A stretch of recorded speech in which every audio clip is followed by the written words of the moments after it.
Hello everyone, welcome to Ved Shri TET classes. So finally आप लोगों का यूटेट का जो एग्जाम है वो हो गया है कल 30 सितंबर को, और आई होप आप लोगों का एग्जाम अच्छा हुआ होगा। पेडागोजी सेक्शन भी काफी अच्छा आया हुआ था, क्वेश्चन का लेवल भी बहुत अच्छा था, और जो कुछ हमने डिस्कस किया था ना, सब कुछ ऑलमोस्ट वही आया था। शायद एक आध टॉपिक ही हमने छोड़े थे जिसमें से जैसे कि मेमोरी पे से क्वेश्चन आए, लेकिन वो क्वेश्चन इतना कोई टिपिकल नहीं है। वो आपका क्वेश्चन इस तरीके का आया हुआ है जो आप लॉजिक से भी कर सकते हो, ठीक है। बाकी ऑलमोस्ट टॉपिक सभी हमने डिस्कस किए हुए थे।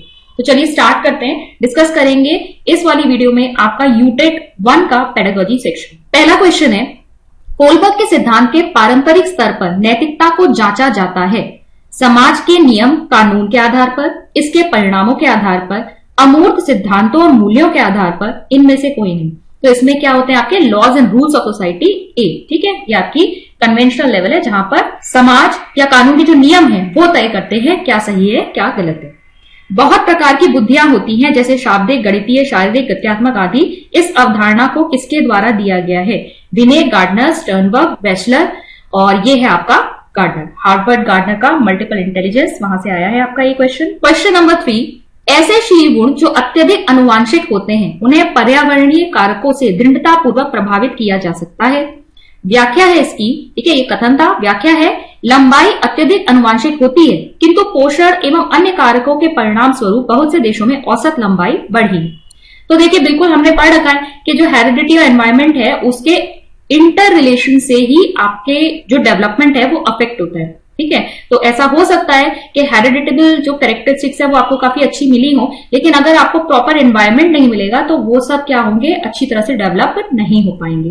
तो यहाँ पर यही कहा गया है कि हाइट जो है वो आपकी हेरिडिटरी कैरेक्टरिस्टिक है, ठीक है, अनुवांशिक है, लेकिन पर्यावरणीय कारक जो है उसे दृढ़ता पूर्वक प्रभावित कर सकते हैं। तो ये व्याख्या में यही है, एग्जाम्पल तरीके से लिया गया है कि लंबाई जो है अत्यधिक अनुवांशिक गुण है, लेकिन कई जगहों पर यह देखा गया, कई देशों में, कि पोषण और अन्य कारकों के परिणाम स्वरूप इन देशों में औसत लंबाई बढ़ी है। ऐसा हो सकता है, बिल्कुल हो सकता है, अगर वहां पे पोषण अच्छा है या कोई और जो एनवायरमेंटल फैक्टर है वो इन्वॉल्व हो रहा है, जो कि जिसकी वजह से वहां लंबी हाइट जो है वो लोगों की रिक्वायर्ड है, तो वहां पर औसत लंबाई बढ़ी होगी।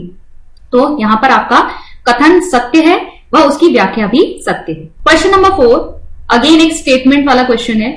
जितना अधिक सूचना के प्रसंस्करण के विस्तार हेतु प्रयास किए जाएंगे उतनी ही सरलता से बाद में सूचना को याद किया जाएगा। और कथन 2 है, जब हमें नई सूचना प्राप्त होती है उस समय पर प्रसंस्करण का स्तर जितना गहरा होता है तो सूचना के दीर्घकालिक स्मृति में प्रवेश करने की संभावना उतनी अधिक होती है। तो देखिए, हमारा जो स्टेटमेंट 1 है वो ये कह रहा है कि अगर हम जो इंफॉर्मेशन है उसे प्रोसेस करने के लिए जो एफर्ट्स है, प्रयास है, वो और ज्यादा बढ़ा दें तो वो हम आसानी से दोबारा रिकॉल कर पाएंगे। कोई चीज है जो भाई हमें बहुत अच्छी तरह से याद हो रही है क्योंकि हमने उसके लिए एफर्ट किया था, तो आगे लेटर कभी भी हमें जरूरत पड़ी तो हम उसे अच्छे से रिकॉल कर पाएंगे। बिल्कुल सही है। तो स्टेटमेंट 1 तो करेक्ट हो गई यहाँ पे। स्टेटमेंट 2 की अगर हम बात करें कि अगर कोई नई इंफॉर्मेशन हमारे सामने आई है, कोई नई सूचना हमारे सामने आई है और हमने बहुत डीपर लेवल्स पर जाकर उसमें प्रोसेसिंग की है, उसे समझने की कोशिश की है, तो हम ये बहुत हद तक पॉसिबल है कि उस इंफॉर्मेशन को हम ज्यादा समय तक याद रखेंगे क्योंकि हमारी लॉन्ग टर्म मेमोरी में चला गया। तो बिल्कुल सही बात है कि भाई जिसके ऊपर आप जितना एफर्ट करोगे, जितना आप उसको याद करने की कोशिश करोगे, प्रोसेस करने की, समझने की कोशिश करोगे, उतना ही आपकी लॉन्ग टर्म मेमोरी में जाता है, ठीक है। तो स्टेटमेंट 2 भी यहाँ पर आपका करेक्ट है। तो वो स्टेटमेंट 1 और 2 आर करेक्ट। किसी विधि में व्यक्ति समस्या समाधान करने के लिए सभी विकल्पों को नहीं ढूंढता है, अपितु केवल उन्हीं विकल्पों का चयन करता है और समस्या का समाधान करने की कोशिश करता है जो उसे संगत प्रतीत होते हैं। ये आपकी कौन सी विधि है, ठीक है? स्वतः शोधन अन्वेषण, यादृच्छिक अन्वेषण विधि, साधन साध्य विश्लेषण, पश्चगामी अन्वेषण। तो ये आपका रैंडम सर्च मेथड है, यादृच्छिक अन्वेषण विधि। नेक्स्ट देखेंगे, कॉलम ए का मिलान कॉलम बी से करना है। तो यहाँ पर कॉलम ए में आपको ग्रामर, सीमैटिक विकास, बैबलिंग, फोनोलॉजिकल विकास दिया है। तो ग्रामर में देखिए हम क्या पढ़ते हैं, किसी भी भाषा के जो नियम है या रूल्स है उन्हें पढ़ा जाता है। सिमेंटिक का मतलब होता है जब हम शब्दों के अर्थों को समझने की कोशिश करते हैं, ठीक है, जो बोल रहे हैं, जो लिख रहे हैं, उन शब्दों के अर्थों को। बैबलिंग, जब वो जैसे बच्चा बोलना शुरू करता है ना, तो भाषा का जो आप शुरू में जो आप बोलने की कोशिश कर रहे हैं वो है। और फोनोलॉजिकल विकास का मतलब है जब हम सही साउंड वगैरह यूज करके अपनी भाषा को सही तरीके से बोलते हैं ताकि सामने वाले के साथ हम कम्युनिकेट कर पाए। तो बेसिकली आपकी साउंड से रिलेटेड है। तो ग्रामर से आपका आ जाएगा डी, ठीक है, एक भाषा में निहित नियम। फिर सिमेटिक विकास से आपका आ जाएगा बोलने व लिखने की भाषा के अर्थ को समझना। बैबलिंग से आपका आ जाएगा भाषा विकास की प्रारंभिक अवस्था, और फोनोलॉजिकल विकास से आ जाएगा पहचानने योग्य भाषा बोलने की क्षमता। तो 1 का आपका बी है, 2 का डी है, 3 का आपका सी है और यहाँ पर ए। तो यहाँ 4th में ही केवल ए था आपका। इस तरीके से भी आप ऑप्शंस को एलिमिनेट कर सकते हैं। अगर आपको एक भी पता है तो आप कर सकते हैं। शिक्षण अधिगम प्रक्रिया को प्रभावित करने वाले मनोवैज्ञानिक कारक हैं।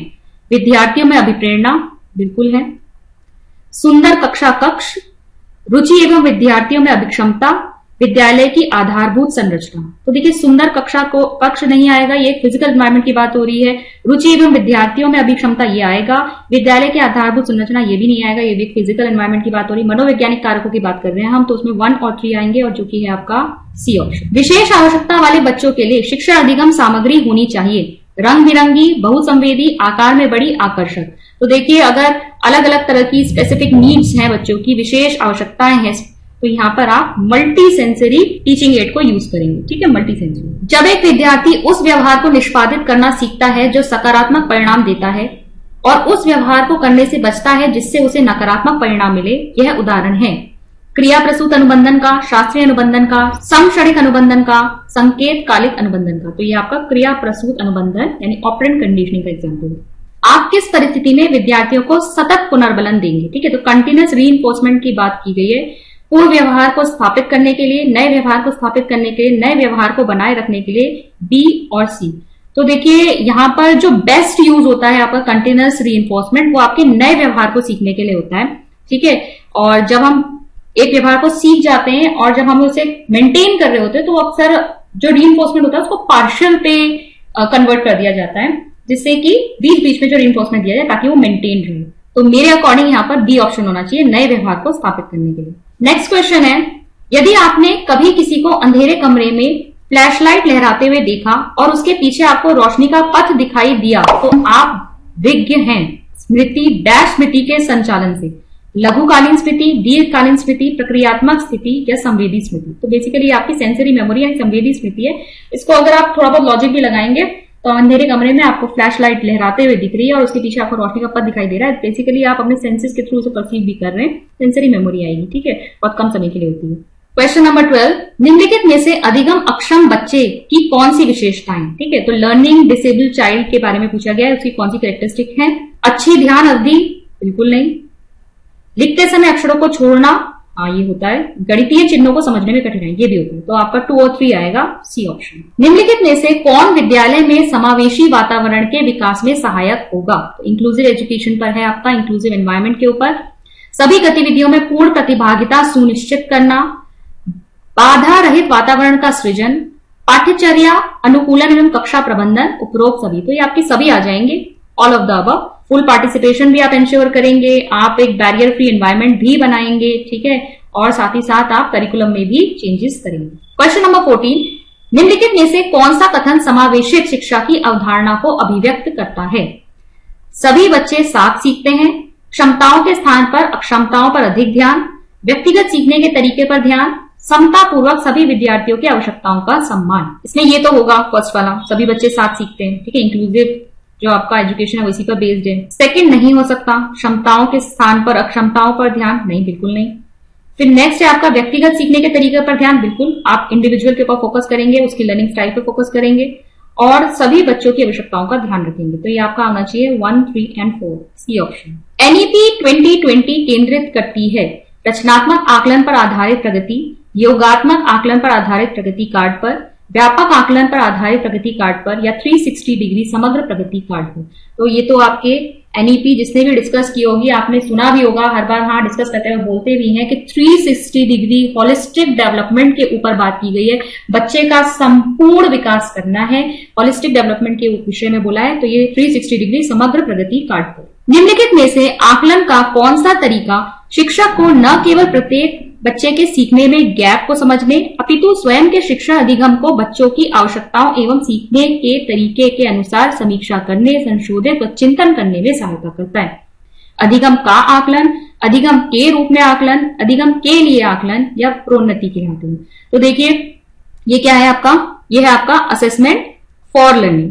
ये जो आप बीच बीच में टीचर जो है टेस्ट लेती है तो वहां पर वो क्या चेक करती हैं कि बच्चे ठीक से सीख रहे हैं नहीं, जो बच्चों को सिखाया जा रहा है प्रत्येक बच्चे के सीखने में अगर कोई यहाँ पर उन्हें गैप नजर आ रहा है कि कौन से टॉपिक से कौन से कॉन्सेप्ट में बच्चे वीक पढ़ रहे हैं, तो वो भी टीचर को समझ में आ जाता है। साथ ही साथ ये अपने मूल्यांकन के लिए भी होता है, टीचर खुद के लिए भी ये इसको एज अ रिव्यू लेती है कि मतलब किस तरीके से मुझे अपने टीचिंग में मॉडिफिकेशन करना है ताकि मैं बच्चों के अकॉर्डिंग इस टॉपिक को समझा सकूं। ठीक है, तो अधिगम के लिए आकलन असेसमेंट फॉर लर्निंग हो गई। रक्षा अपने सभी काम निर्धारित समय पर पूरे करती है, वह नियमित रूप से पढ़ाई करती है क्योंकि वह डॉक्टर बनना चाहती है, वह आंतरिक रूप से अभिप्रेरित है, बाह्य रूप से अभिप्रेरित है, प्रशंसा पाने के लिए अभिप्रेरित है, कठिन परिश्रमी है किंतु महत्वाकांक्षी है। तो यहाँ पर आप क्या कहेंगे, इंट्रिंसिकली मोटिवेटेड है, आंतरिक रूप से अभिप्रेरित है। कोई विद्यार्थी विद्यालय में कितना अभिप्रेरित है यह जानने के लिए आप किस तकनीक का सरलता से प्रयोग कर सकते हैं। तो कौन मोटिवेटेड है इसको आप कैसे चेक करेंगे, अवलोकन विधि, प्रक्षेपीय विधि, प्रश्नावली विधि, व्यक्तिवृत्त विधि। तो इसमें आप ऑब्जर्वेशन टेक्निक यूज करेंगे, अवलोकन विधि। इजीली आपको आइडेंटिफाई करना है ना कौन बच्चा मोटिवेटेड है कौन सा नहीं है, तो ऑब्जर्वेशन करेंगे। क्वेश्चन नंबर 19, मैस्लो के अनुसार एक स्थिति में जिसमें व्यक्ति अपनी पूर्ण क्षमता तक पहुंच जाता है को कहते हैं स्व जागरूकता, आत्मसिद्धि, आत्मसम्मान, आत्म प्रभावकारिता।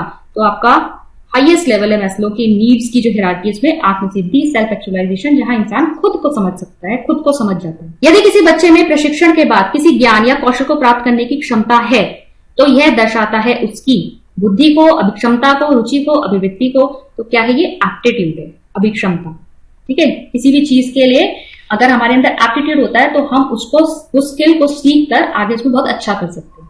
ठीक है, इसी के ऊपर आपका टीचिंग एप्टीट्यूड आता है ना। क्वेश्चन नंबर 21, कथन है संवेग के विकास को परिपक्वता तथा अधिगम दोनों ही प्रभावित करते हैं। कथन 2 है, ये दोनों प्रक्रियाएं एक दूसरे पर निर्भर करती हैं तथा परस्पर संबंधी हैं। अब देखिए इस क्वेश्चन में जो मुझे थोड़ा सा यहाँ पे कंफ्यूजन है, और वो कंफ्यूजन इसलिए है क्योंकि मैं आपको बता दूं कि पेडागोजी में जो परिपक्वता है, ठीक है, जिसे आप मैच्योरेशन कह रहे हैं, इस मैच्योरेशन को हम किससे जोड़ के देखते हैं, ग्रोथ। पेडागोजी में आपको हमेशा मैंने बताया है कि मैच्योरेशन का मतलब क्या होता है, ग्रोथ। ग्रोथ क्या होती है, आपकी फिजिकल ग्रोथ की बात होती है, यहाँ पर वृद्धि को दर्शा रहा है यहाँ पर। ठीक है, तो इस केस में अगर हम देखें पहला कथन तो हमारा सही आ रहा है कि संवेग के विकास को परिपक्वता तथा अधिगम दोनों ही प्रभावित करते हैं, कि भाई इमोशनल जो डेवलपमेंट है वो आपका ग्रोथ पे भी डिपेंड करता है और लर्निंग पे भी डिपेंड करता है। अभी जैसे जैसे बच्चे के अंदर जो फिजिकल ग्रोथ है वो सही से अगर प्रॉपर होगी तो वो इमोशनली भी काफी स्टेबल होगा। ठीक है ना, कई बच्चे जो है अपनी हेल्थ से अगर परेशान रहते हैं, उनमें ग्रोथ अच्छी नहीं हो रही है, तो उनके इमोशनल लेवल पर भी उन्हें परेशानियां देखने को मिलती है। भाई हमेशा चिड़चिड़े से रहते हैं क्योंकि बहुत वीक फील करते हैं, हमेशा बीमार रहते हैं,